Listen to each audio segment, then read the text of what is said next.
misterioso y escondido entre el mágico y poderoso bosque de helechos. Planta prehistórica como lo son las tierras altas donde nace el Duero. La leyenda lo inunda, los helechos lo protegen. Y entre el vigilante silencio de sus verdes hojas, se mostró ante nosotros la piedra viva de Castroviejo. Rocas que han despertado de su sueño eterno para proteger al Duero. Gigantes petrificados de otra época, prodigio de la naturaleza. Y nosotros ahí caminando tímidamente entre los titanes del pasado. Y este árbol sacrificado por el resurgir de la vieja piedra. En pleno corazón de los picos de Urbión, las piedras de Castroviejo se elevaron a nuestro paso para que pudiéramos contemplar las maravillas que existen bajo su custodia. Milenarios bosques de pino y haya, testigos del agua, del aire y del tiempo.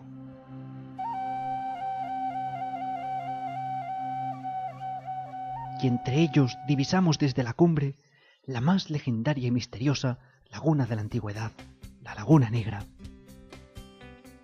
En ella bosques centenarios se confunden con el agua y con la piedra.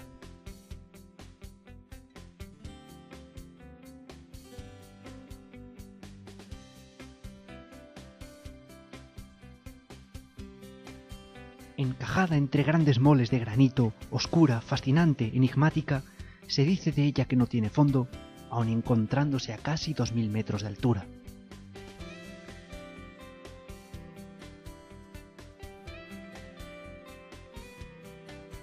Y hasta la mortal Digitalis, con sus bellísimas flores, la ensalza y la protege. Muy cerca nos encontramos con la Cueva de la Serena. ¿Y esta vaca que hace dentro?, se preguntarán ustedes.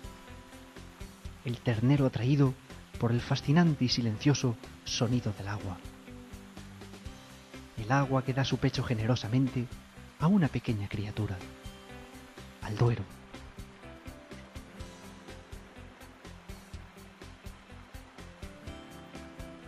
El reflejo de sus espejos nos adentra en sus puentes medievales como el de Soria. Y esta maraña de raíces, fruto de algún encantamiento, nos avisa que escapamos de la influencia mágica de los helechos.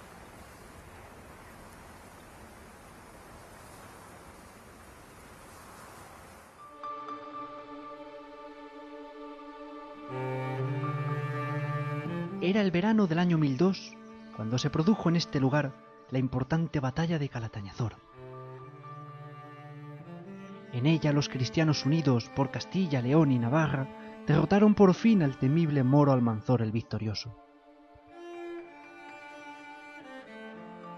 Seguramente, tanto moros como cristianos se sorprendieron al ver estas curiosas chimeneas. Sus casas y sus calles nos transportan a la mismísima Edad Media. En la primera de las victorias ganadas al moro invencible, Sancho García, el conde de Castilla, fue quien lo venció. Y Almanzor, quizás por esta antigua puerta, salió huyendo de la ciudad. Tras la derrota no quiso comer ni beber. Almanzor fue muerto en la ciudad de Medinaceli, y el demonio que había habitado dentro de él en vida se lo llevó a los infiernos. Nosotros, en cambio, buscábamos el cielo, y en un restaurante micológico disfrutamos de estas maravillosas setas. En nuestra mano estaba el níscalo, una seta comestible muy conocida que una vez descubierta suele acabar en la sartén. Y ante ustedes el rey de los hongos, un excelente comestible muy cotizado que con blanca y compacta carne, junto con un aroma delicioso, brilla en el mundo de las setas. Pero cuidado, no confundirlo con la manita muscaria, la llamada seta de los enanos, que aunque admirable para los sentidos, es tóxica para el hombre. Y antes de seguir río abajo, una pequeña excursión en busca de plantas medicinales.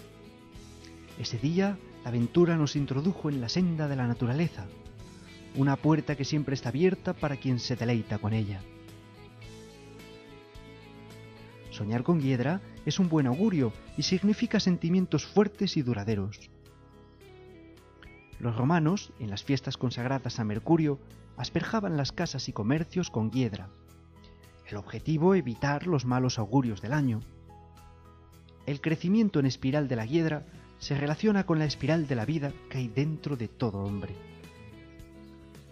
Y por mucho que se camufle, ¿quién no conoce a la zarzamora? Su fruto, que muy rico en vitaminas y minerales, se usa para combatir las fiebres y como poderoso astringente. El escaramujo, uno de los frutos con más vitamina C que se conoce.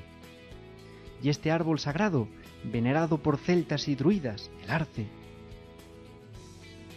La magia y la leyenda de gnomos, duendes y hadas, moradores de las setas y plantas. Una naturaleza viva que, aunque ciegos nuestros ojos, en el misterio del silencio, otro mundo palpita y nos sostiene. Y el tejo, del que los antiguos celtas tomaban sus semillas para envenenarse antes que caer dominados por otros pueblos.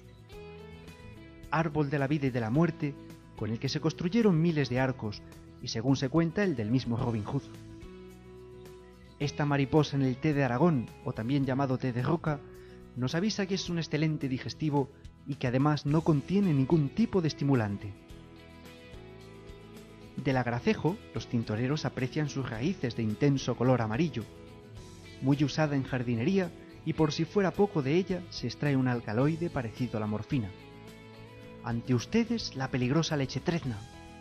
Aunque tóxica si se ingiere, puede usarse su látex blanco para eliminar las molestas verrugas. Y creciendo en los muros y en la piedra, acariciamos a la parietaria, una planta excelente para los riñones. Y por último, el nogal, que consagrado a Júpiter, nos recuerda que debemos proseguir con nuestra aventura.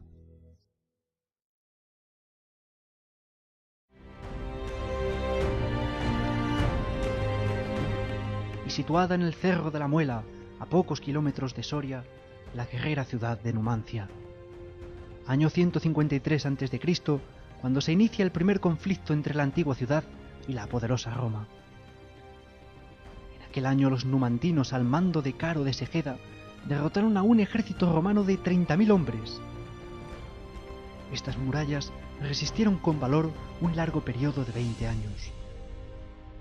Hasta que en el 133 a.C., Numancia fue vencida gracias al gran general romano Escipión el Africano el Joven.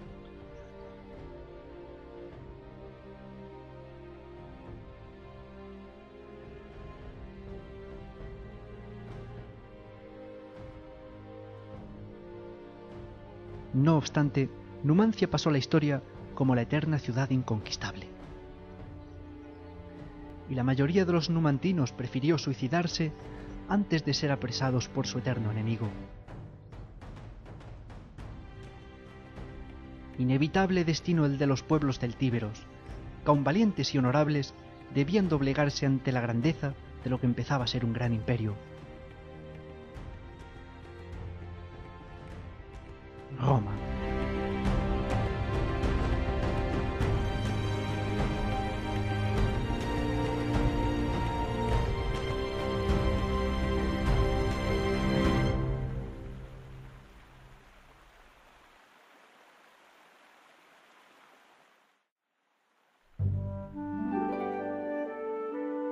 Por los recuerdos del Duero, llegamos a Soria. La expedición visitó sus principales monumentos e iglesias. Podría ser que Soria derive de Doria, Daurius, o lo que es lo mismo, el río del oro. Y aquí existe todavía el recuerdo de Alfonso VIII. Tras quedar huérfano, fue protegido por los sorianos y él nunca lo olvidaría.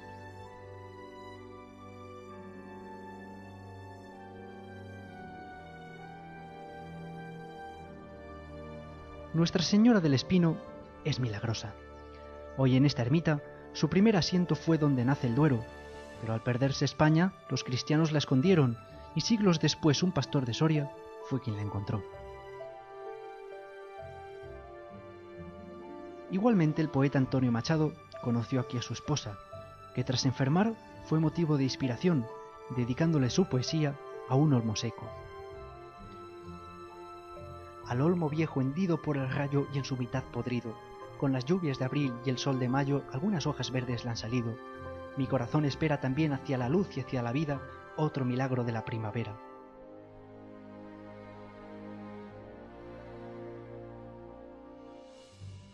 Pero para prodigio, el monasterio de San Juan de Duero. Su claustro, uno de los más impresionantes, no solo de España, sino de todo el occidente. Antiguamente techado y habitado por los caballeros de San Juan de Jerusalén, imagínense ustedes lo magno y solemne del lugar.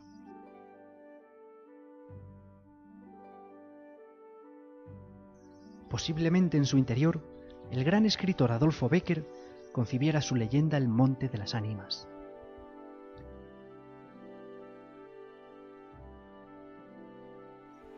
Volviendo al río, nuestro amigo el Duero nos invitó a navegar. Y por supuesto que nosotros, unos enamorados suyos, aceptamos encantados. El Duero nos dijo muchas cosas al oído. Sería imposible contarlas todas, más aún cuando algunas deben quedar en secreto.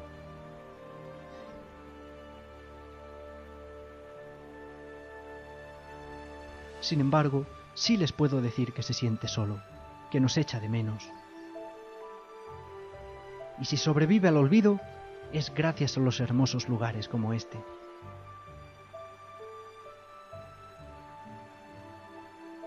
Por esta cueva situada a sus pies, se introduce uno en la ermita de San Saturio.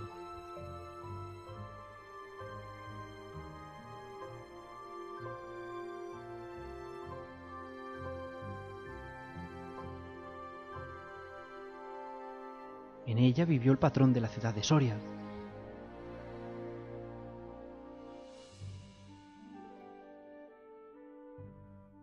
Y bajo la escalera, desde sus balcones, unas bellas panorámicas del Duero que, acongojado y triste detrás de estos barrotes, adivina su incierto y quizás trágico destino.